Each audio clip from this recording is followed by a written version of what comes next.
In the headlines, 11 hostages escape from Kaduna Bandits camp. Police rescue 2. Missing Ijebu, the chief imam, found dead inside his car. Nigeria records highest cases tally in 6 months amid Delta variant worries.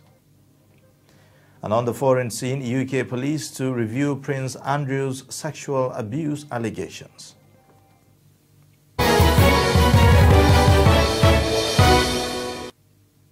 Hello and welcome to Trust TV News Update. I am Ayubelia. Thanks for joining. Now, no fewer than 11 hostages escaped from bandit camp in the outskirts of Sabon, Birni town, Igabi local government area of Kaduna State. The Commissioner, Ministry of Internal Security and Home Affairs, Kaduna State, Samuel Aruwan, said on Thursday that ongoing security operations in the state dislodged many of the bandits' camps, which enabled hostages to escape. According to him, careful checks reveal that the 11 hostages are a mix of those kidnapped from Dumpin Rauga Zaria Council and along the Kaduna Zaria Highway. Meanwhile, the chief imam of Atiba Ijebu, the Mushafao Bakare, kidnapped by unknown gunmen, has been found dead. Relatives and close associates of the cleric have earlier raised an alarm that Bakare was abducted on Wednesday night. His lifeless body was found inside his car in the early hours of Thursday around the Ikangba area in Odogbolu local government area of Ogun State. His body was reportedly discovered by police officers attached to the Obalende Divisional Police Office, Ijebu-Ode. The police public relations officer in the state, Abimbola Oyeyemi, had not responded to a text message on the incident. The remains of the cleric have been laid to rest according to Islamic rites. The Kaduna State House of Assembly has lifted the suspension of its former Deputy Speaker, Mukhtar Isa Hazo, member representing Basawa constituency. Isa Hazo and 3 other members have been on suspension for over a year. The decision followed a motion moved by Ahmad Muhammad, member representing Zaria KYA constituency, during plenary in Kaduna. Their 9 months suspension, which ended in April 2021, was also extended by the Assembly because of their failure to apologize to the House. One of those involved in the alleged fracas was the former Speaker of the Assembly, Aminu Abdullahi Shagali, whose seat was declared vacant and by-election conducted by INEC for Sabon constituency, which he represented. The Chief of Army Staff, Lieutenant General Farouk Yahaya, has reassured that with the support of other security agencies, Nigerian Army will overcome the security threat bedeviling the country. Yahaya made the reassurance when he paid a courtesy visit to Kaduna State Governor Nasir El-Rufai at the Sir Kashim Ibrahim House in Kaduna. Kaduna State Acting Governor Dr. Hadiza Balarabe appreciated the Nigerian Army on the ongoing efforts to tackle banditry and other criminal activities in the state. She appealed for the deployment of more troops to strengthen the ongoing fight against banditry in the state. The challenges, and we will, by the grace of God, get over them. This is just a phase. We will pass through it as we strategize and also get the support and cooperation of other services, other agencies, stakeholders altogether. And like we all know, we are making progress.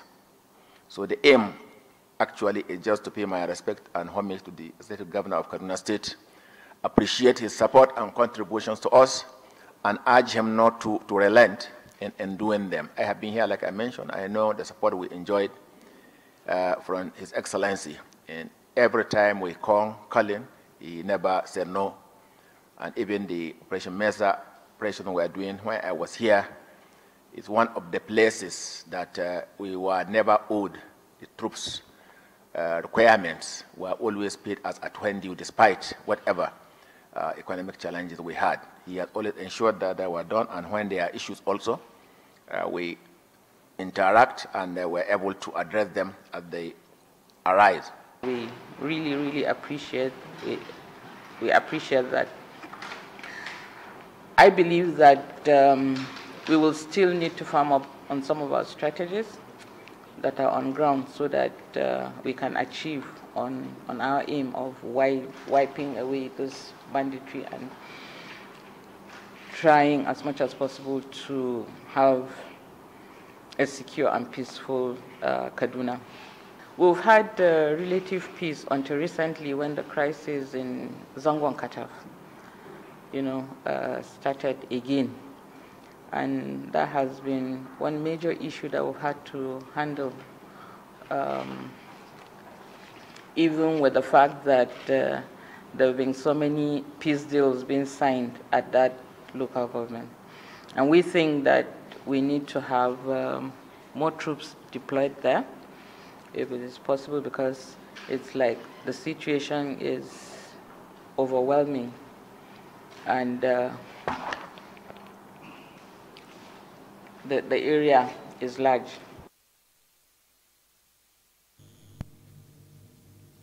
Now, the National Human Rights Commission and some civil society organizations have applauded the judgment of a federal high court in Abuja in favor of 6 women for violation of their rights. The groups at a media briefing applauded the judgment of Justice Evelyn Maha on the matter. The report.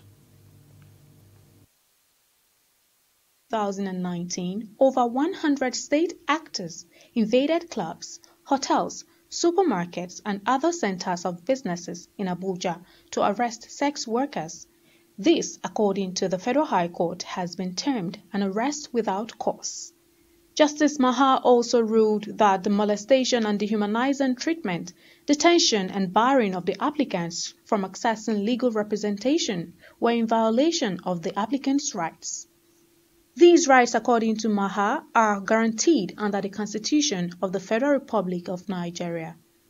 The Executive Secretary of NHRC, Tony Ojukwu, represented by Harry Obey, Director Women and Children, said the judgment would encourage all activists fighting human rights violations in Nigeria. According to him, the judgment has vindicated the position of CSOs and the Commission. For us, it's a day that is really exciting for us and very encouraging to all activists fighting human rights violation in Nigeria, especially violation that borders on sexual and gender-based violence. So it is a story worth telling, and we're calling on all to speak out, because that is the only way we can address the issues of sexual and gender-based violence. Similarly, Kemi Okenyodo, member of the governing board of NHRC, described the judgment as a victory over a violation of rights. This judgment, like I said earlier, is significant as it asserts the human rights of every person against gender-based violence, especially by state actors, which is a persistent, well-documented fact. The judgment regarding the discriminatory arrest of people based on their gender, particularly the arrest of women in the streets and other places, becomes a reference point for protecting women's rights. Recue Adejo Andrew, chairperson International Federation of Women Lawyers, Nigeria, Abuja branch, also commended the judgment. We're glad and we want to say that this is victory for women. This is victory for all civil society organizations that stand for women and children. And we join and we're glad, we're delighted as the National Human Rights Commission. We know that the fight to eliminate all forms of discrimination against women and children is a long walk, but I think we're making progress. And we believe that if we sustain this momentum, we will achieve more. Now, as states across the country struggle to curb the spread of COVID-19 Delta variant, the nation records more than 700 new cases, says the Nigeria Center for Disease Control. The NCDC, which disclosed this via its verified website on Thursday morning, added that the country registered 790 additional infections on Wednesday, a sharp increase from the 610 cases it registered a day earlier. The surge resulted in the federal government calling on citizens to take responsibility and adhere to preventive measures in the country, especially as the caseload keeps rising on the heels of an ongoing doctors' strike. Now, the Minister of Information and Culture, Alhaji Lai Muhammad, says the insinuation in certain quarters that Nigeria is going cap in hand seeking donations for COVID vaccine is incorrect. The minister made the clarification during an interview in Abuja. According to him, Nigeria is expecting a large number of batches of doses of COVID-19 vaccine brands in a few weeks, which are being paid for. The minister said some of the vaccines were procured through the African Union, which had signed a COVID-19 vaccine procurement agreement for 400 million doses for member states, funded with loans from the African Export-Import Bank. We are no longer obeying the non-pharmaceutical interventions such as washing your hands regularly with water and soap, or when it's not available, sanitizing your hands, wearing face masks in public, not indulging and not gathering people for parties, keeping social distancing. If over 4 million people, about 4.2 million people have been lost worldwide, this is serious, and it's not abating. So we need to take more seriously the protocol around the COVID-19, especially the non-pharmaceutical intervention.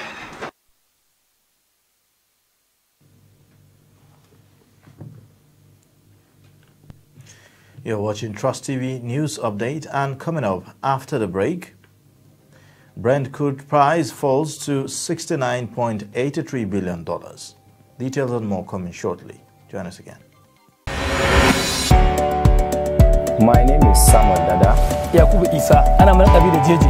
Aminu Musa. A wannan harkar ce muke dan samun abinci.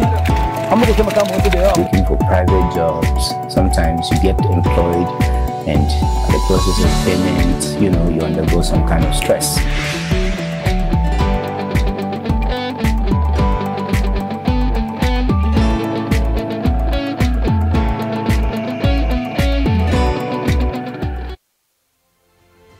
Get latest updates on current topical issues and breaking news by downloading the Trust TV mobile app on your Android devices. Go online, click Google Play Store, search Trust TV, install the app, and get doses of unfiltered information on happenings all over the world in your pocket. Trust TV, documenting the Nigerian story.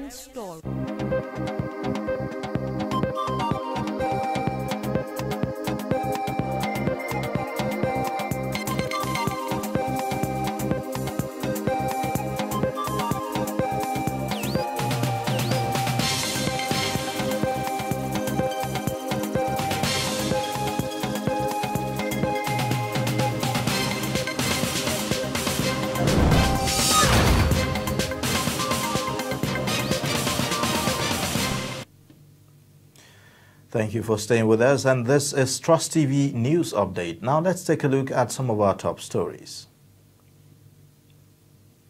The chief imam of Atiba Ijebu-Ode, Mushafau Bakare, kidnapped by unknown gunmen, has been found dead inside his car in the early hours of Thursday in Odogbolu local government area of Ogun State. Plus, no fewer than 11 hostages escaped from bandits' camps in the outskirts of Sabon Birni town, Igabi local government area of the state. And now in business news, the price of Brent crude oil Wednesday dipped by $0.80 to $69.83 per barrel, representing 1.13% decline. The fall follows the United States President Joe Biden's plans to pressurize the Organization of Petroleum Exporting Countries and its associates to increase their production. According to reports, the decision came on the heels of rising gas prices. The U.S. believes that competitive energy will guarantee reliable and stable energy supply. According to him, OPEC must work harder to boost the recovery. And now on the foreign scene, Britain's senior police officer on Thursday said detectives will re-examine allegations against Prince Andrew due to the U.S. civil suit against him for alleged sexual abuse. Cressida Dick, the head of London's Metropolitan Police, said the force will review the claims after previously opting not to open an investigation. Virginia Giuffre on Monday filed a claim in New York alleging that late U.S. financier Jeffrey Epstein regularly abused her and lent her out to powerful men for sex. She alleged the Duke of York sexually abused her at the London home of the convicted sex offenders associate Ghislaine Maxwell when she was under 18 over 20 years ago. German police on Thursday seized property and assets worth 1.5 million euros in an early morning drug and raid in 6 cities across the western part of Germany. 2 arrest warrants were issued and 21 premises in the cities is searched during the raid in the nation's state, North Rhine-Westphalia. The large police operation came in the wake of an organized crime case being prepared by state prosecutors in North Rhine-Westphalia involving alleged illicit trafficking in narcotics and other offenses.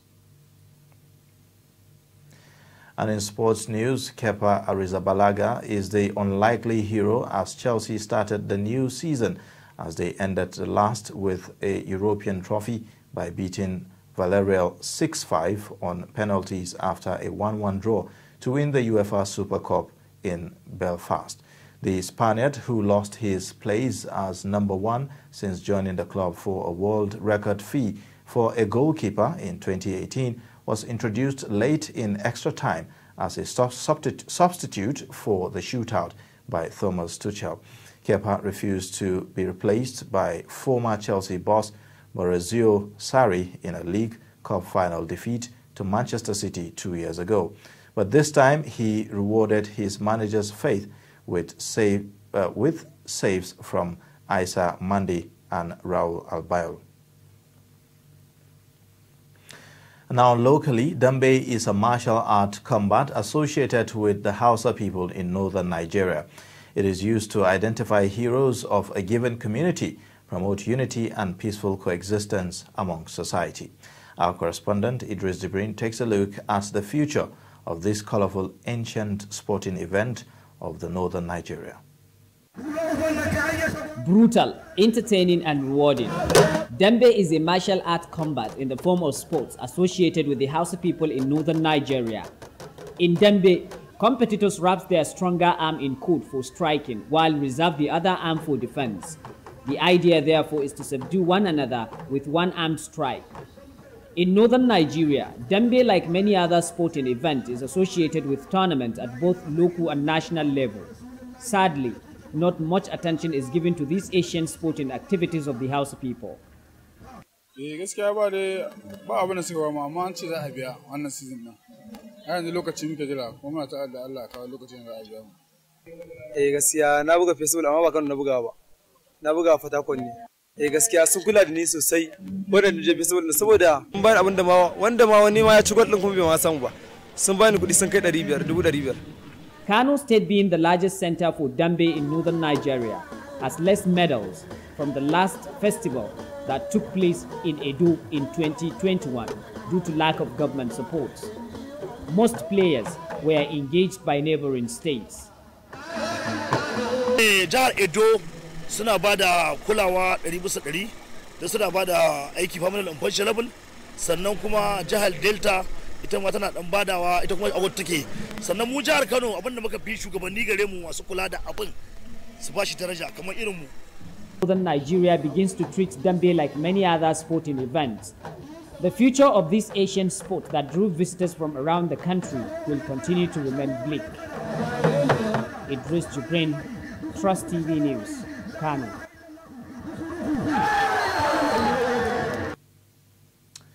This now brings us to the end of Trust TV News Update. For more news, you can click the subscribe button on our YouTube channel and follow us on all our social media handles. Thank you for watching.